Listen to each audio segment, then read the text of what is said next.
Hoje, juntos na ceia, juntos na mesa do Senhor, juntos partindo o pão, para que muitos possam crer. A primeira carta de Paulo aos Coríntios, o capítulo 11, versículos 23 até o 29, pelo menos.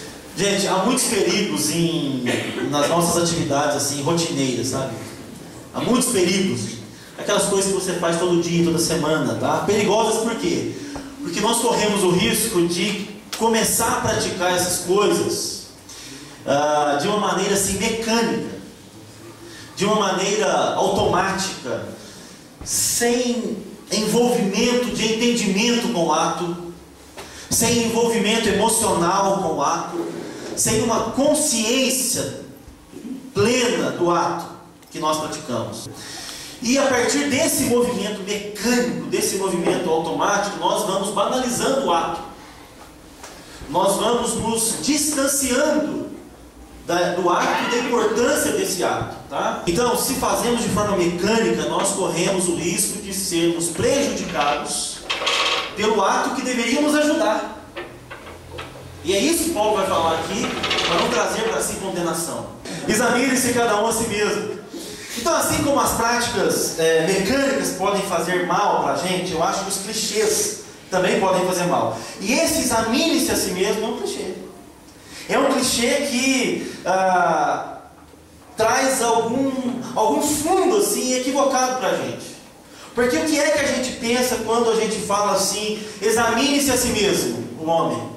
O que é que foi nos ensinado? O que é que você pensa quando você lê, examine-se cada um a si mesmo? Esse verso se tornou um clichê, que ao meu ver, nos priva de experimentar uma experiência profunda mesmo, nesse momento aqui, chamado ceia do Senhor. Geralmente é assim.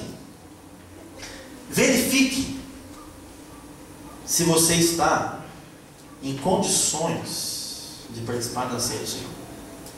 Não é assim? E verifique se você está apto para participar desse momento. Faça um exame de consciência e veja se porventura há algum pecado em você. Então, que virtudes? Virtudes que nos qualificariam para participar da ceia. Então, quando a gente fala assim, examine-se a si mesmo, logo a gente pensa nisso. E tem um detalhe aqui que agrava essa interpretação, porque o versículo 27 diz assim, que todo aquele que comer do pão e beber do cálice indignamente será culpado de pecar.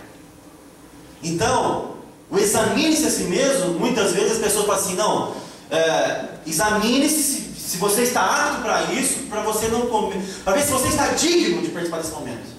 Então, para muitos, esse examinar-se a si mesmo é encontrar-se digno de participar da ceia do Senhor. Não existe interpretação mais equivocada do que essa. Mais equivocada do que isso. O que Paulo está querendo dizer então, quando ele diz assim, examine-se a si mesmo? Primeiro que esse momento é um momento oportuno para nós nos encontrarmos com o nosso pecado, gente. Esse é um momento oportuno, diante de Deus, diante da mesa dele, diante de símbolos da sua graça, do seu amor, do seu perdão, da sua transformação. Esse momento é oportuno. Então quem se examina diante de Deus e encontra virtudes para participar desse momento, eu diria que essa pessoa tem um discernimento muito equivocado a respeito de Deus e muito equivocado a respeito de si mesmo. Examine-se cada um a si mesmo, gente. É um convite para que, olhando para o nosso pecado, nós lembremos uma vez mais por que foi necessário que Deus enviasse o seu Filho. E segundo, para discernir o corpo e o sangue do Senhor. Gente, eu acredito que há três coisas que nos condenam aquilo que Paulo fala aqui. A primeira é a arrogância. A nossa arrogância de nos julgar que somos dignos desse momento. Então, isso nos condena. Segundo, a nossa displicência nos condena. Você já pensou se, entendeu? Eu vou sair de casa, eu dou um beijo na Rosa. Aí eu saio lá fora, ela sai para despedir e fala assim, eu te dei um beijo já? Que beijo displicente foi esse? Eu acho que a gente faz isso aqui na ceia. Você come o pão, certo? Então, será que eu comi no pão? Já comi, será? Entendeu? Displicência também traz para nós condenação. Terceiro, Então, arrogância, displicência e ignorância. A ignorância também nos condena. Então, que momento que é esse do corpo e do sangue do Senhor que estamos participando? Volte um pouco a sua Bíblia em 1 Coríntios capítulo 10, versículo 16, para você ver o que Paulo vai dizer aí. Não é verdade que o cálice da bênção que abençoamos é uma participação no sangue de Cristo? E que o pão que partimos é uma participação no corpo de Cristo? Gente, eu tenho que ter consciência do que é que eu estou participando aqui. Eu não posso ser ignorante, eu não posso ser displicente e eu não posso ser arrogante nesse momento aqui. Então, examine-se, nos leva ao nosso pecado. E isso tem que nos empurrar imediatamente para a cruz do Calvário, onde não há mais condenação. Não é examine-se e veja se você tem condições para participar, mas examine-se, veja o seu pecado e encontre-se com o corpo e o sangue de Jesus, e então coma e beba o cálice do Senhor.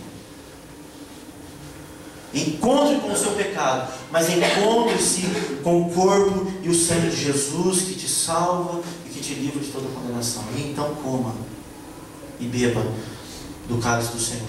Eu acho que há 4 palavras que podem resumir o que eu estou falando aqui. A primeira é contrição. O que é contrição? Contrição é olhar para dentro de você. Os salmistas faziam isso demais, é fabuloso isso. É olhar para dentro de si.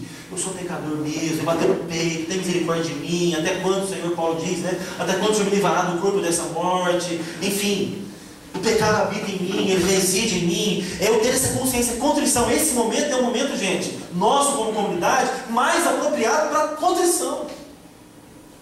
A gente juntos se derramar diante de Deus, e Deus, eu sou, tem misericórdia de mim, porque eu sou pecador. Então, contrição é uma palavra. A outra palavra é confissão. Dizer para Ele o que você tem feito, de pedir a Ele misericórdia. Não de ficar tentando encontrar em você virtude para participar, mas se confessar com o Senhor. Então, contrição, confissão. Terceiro, rendição. A rendição é quando eu consigo, como eu falei aí, discernir o corpo e o sangue do Senhor. Aí eu me rendo, aí eu estou debaixo da cruz, aí eu quero que o sangue desça sobre mim, e eu me rendo a Deus nessa hora. Então é estar com o coração contrito, confessar a Deus e me render a Deus. E aí depois vem um outro passo. Contrição, confissão, rendição e celebração. Aí a gente se levanta para celebrar, porque quando você se encontra com você, com o seu pecado, você é empurrado para a cruz. Ali você confessa o seu pecado para Deus, ali você é lavado pelo sangue de Jesus, ali você se rende a Deus, se rende ao amor de Deus, e aí você então come do pão, você bebe da ceia do Senhor, do cálice do Senhor, e aí então você se levanta para celebrar a ressurreição de Jesus, porque Ele reviveu, Ele passou a morte, e nós então nos levantamos para celebrar isso, porque sabemos que quando fazemos isso, vamos anunciar a morte e a ressurreição do Senhor até que Ele venha.